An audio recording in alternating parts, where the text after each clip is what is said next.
మే 11వ తేదీ సోనం రాజా రఘువంశీకి మధ్య పెళ్లి జరిగింది. ఆ తర్వాత వాళ్ళు 20వ తేదీ బయలుదేరారు.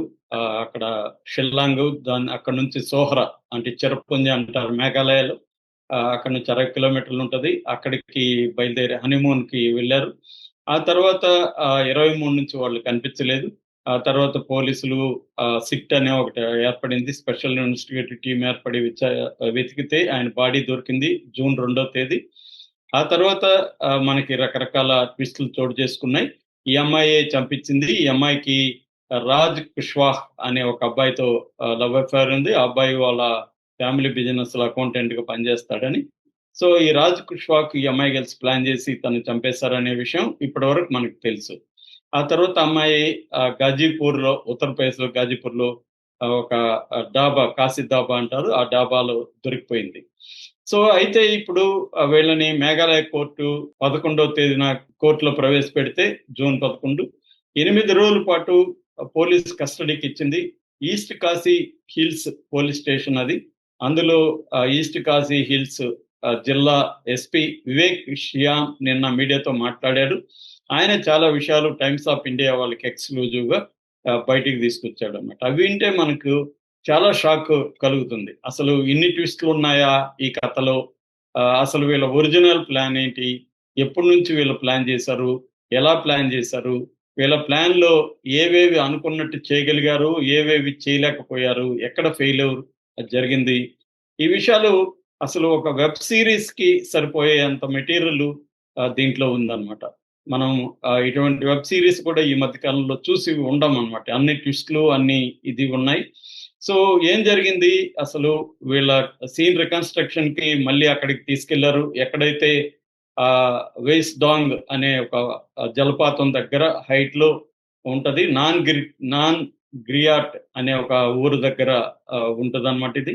అక్కడికి వీళ్ళని తీసుకెళ్లారు. ఎలా చంపారు? ఏంటి అనేది వాళ్ళు కంప్లీట్‌గా రికన్‌స్ట్రక్ట్ చేశారన్నమాట. ఆ రికన్‌స్ట్రక్షన్‌ని స్టెప్ బై స్టెప్ మొత్తం చేసుకుంటా వెళ్లారు పోలీసులు. సో, వెరీ సైంటిఫిక్‌గా ఈ రికన్‌స్ట్రక్షన్ చేశారు. దాని తర్వాత ఈ అమ్మాయి కూడా నోరు తెరిచి మొత్తం విషయాలు చెప్పింది.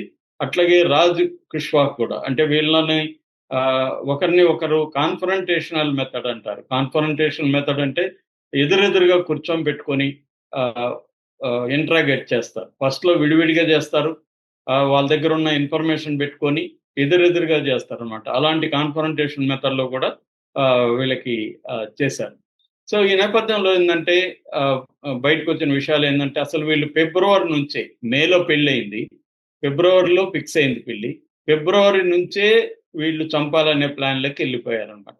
ఎలా చంపాలి ఏంటనేది అప్పటి నుంచే డిస్కషన్ మొదలైంది. ఈ రాజ్ కుష్వాహ్ అనేవాడే మొత్తం ప్లాన్ డిజైన్ చేశాడు. దాంట్లో ఈ అమ్మాయి పార్టిసిపేట్ చేసింది.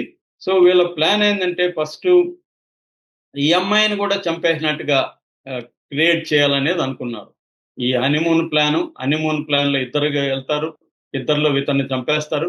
తరువాత ఒక అమ్మాయిని ఎవరినన్నా పట్టుకొని ఆ అమ్మాయిని చంపేసి, ఆ అమ్మాయి శవాన్ని కాల్చేసి ఈ అమ్మాయే చనిపోయినట్టుగా, సోనమే చనిపోయినట్టుగా అంటే ఇద్దరు చనిపోయినట్టుగా క్రియేట్ చేసేద్దాము అని అనుకున్నారోళ్ళు. ఆ తర్వాత ఈ అమ్మాయి ఎక్కడికో ఎళ్ళిపోయి దాని తర్వాత మెల్లగా ఈ రాజ్ వాళ్ళ లవర్ కూడా ఎళ్ళిపోయి దూరంగా బతుకుదాము అనుకున్నారు. అందుకనే వాళ్ళ ప్లాన్ ఏందంటే ఇతన్ని వాళ్ళ భర్త ఎవరైతే రాజు ఉన్నాడో రాజు రఘువంశీని మొత్తం అతని దగ్గర ఉన్న నగలన్నీ కూడా యేసుకొని రమ్మనింది ఈ అమ్మాయి అన్నమాట.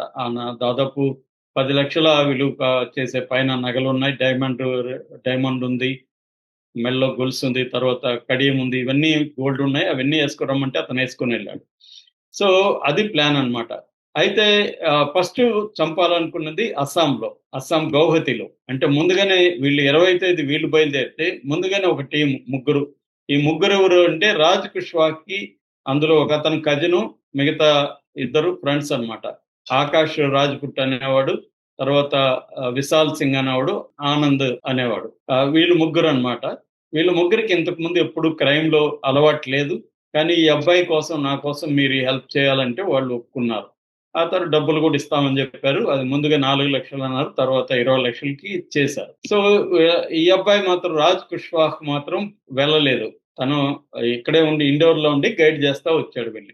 సో, వీళ్ళు ముందెళ్ళిపోయారు. గౌహతిలోనే చంపాలనుకున్నారు గానీ, అక్కడ లాజిస్టికల్‌గా కుదరలేదు. అందుకని ప్లాన్ మారింది.